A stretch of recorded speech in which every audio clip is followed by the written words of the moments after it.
పరిశుద్ధ గ్రంథంలో పరిశుద్ధమైన మాట ఉన్నది. యేసుక్రీస్తు అందరికీ ప్రభు అని. మన దేశ మిత్రులైన తాడిపిడుగుడు పట్టణ వాసులందరికీ శుభములు తెలియపరుస్తున్నాం. అపోస్తలుల కార్యం 10:36 ఆయన అందరికీ ప్రభు. ఈ ప్రాంతంలో ఉన్న సహోదరులు సిస్టర్స్ అందరూ ఉన్నారు. ఆయన గొప్ప రక్షకుడని నమ్మాలని తెలియపరుస్తున్నాం.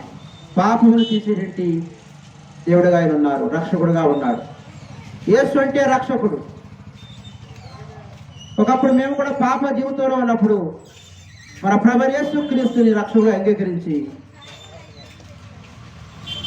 మేము రక్షించబడ్డాం. మారు మనసు కలిగాక మా జీవితాల్లో వచ్చిన మార్పు తల్లిదండ్రులకి విధేయులుగా అవిధేయులుగా నడిచిన